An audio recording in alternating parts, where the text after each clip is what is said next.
Octopath Traveler. Why is it called that? Why is Octopath Traveler called Octopath Traveler? Ah, okay, I get it. Alright, so this is pretty much the latest JRPG to take the internet by storm, brought to us by both the legendary Square Enix and Acquire, another Japanese developer who have made a ton of absolutely amazing games, like, Tenchu! Tenchu! Yeah. Tenchu. He won't stop looking at me! Okay, to be honest, this type of thing usually ain't my style. You know, I haven't played any of the early Final Fantasies or anything that Acquire's made, and I used to think that most JRPGs just weren't for me until Persona 5 came out and blew my fucking face off. Had to staple it back on like Jerome in Gotham, it fucking hurt. But hey, there's nothing wrong with stepping outside your comfort zone, so even though I knew my opinion may not mean that much this time, I figured I'd give it a look, especially considering the huge praise it got from critics. I mean, IGN gave it a 9.3 out of 10, and as we all know, they've never given too much praise to a game.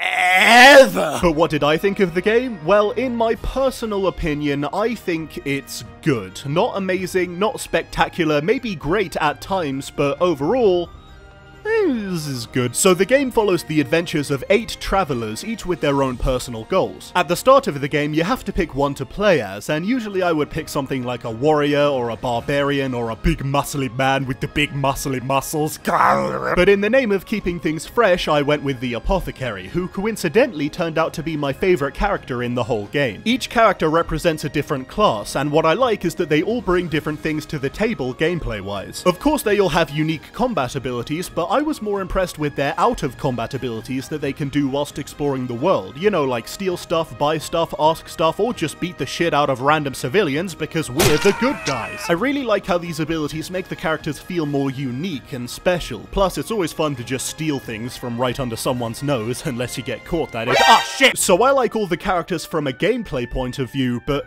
well, the thing is, when you have 8 different stories going on with no real overarching plot to tie it all together, there's gonna be a lot of stopping and starting, which isn't great for momentum. Like, you spend an hour with a character you really like, and just when things are getting interesting, whoop! Time to focus on a completely different guy. Wouldn't want you to get too invested, would we? And this wouldn't really be a big deal if all the characters were interesting and well written, and in my opinion, only some of them are. I mean, don't get me wrong, the good ones are awesome. Like I said, Alphen the Apothecary is great. He's kind, he's funny, he says shucks all the time, he's a total babe. But there are others that I felt were just kind of boring for most of the game, and in general the writing tended to go up and down. The good moments definitely outweigh the bad, and there were times when I was really invested, but still there were some moments that were OI!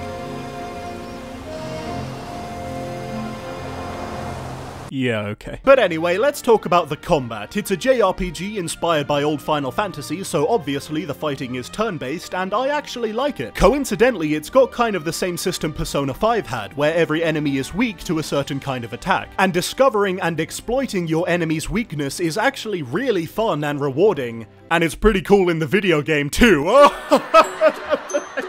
Jum Jum is filmed live in front of a studio audience. It can be really fun, and there's also this boost thing where you can empower your attack or spell up to 3 times, and good god if it isn't satisfying as hell to unleash that final attack, like bang! I should also mention that I personally felt like some of the fights could go on for pretty long, and I'm just gonna say that and not attach an opinion to it, because I know for some people that's a pain, but there are also people who feel like a fight isn't a proper fight unless it makes you miss your doctor's appointment. But even though the combat is fun, unfortunately that doesn't make the grinding any less tedious. I know in a game where there are 8 playable characters and you can only use 4 at a time and you need all of them to be as good as each other, grinding is kind of inevitable, but it's still annoying, and personally the only time I like grinding in a game is when I'm playing Tony Hawk. Shut up, that was funny. And lastly, I'd like to talk about the art style. As you can see, the game went for a kind of mix between old school and new school graphics in hopes that they would make a whole new school that only had cool kids. And according to most of the internet, they did really well. I mean, how many reviews of this game have you seen where the guy's like, oh my god, it looks so good, it's so beautiful, it's so gorgeous, oh my god, oh my god, the way that it I've been looks, shot, I really like it. I've been shot in the leg, someone help likes. And I definitely agree that the game looks good, but personally I think it can also look kind of inconsistent. And the thing is, I actually feel totally alone in thinking this. I mean, don't get me wrong, the game can look really nice, but am I the only one who thinks the old school pixelated objects and super realistic next-gen water effects don't really look that good mixed together?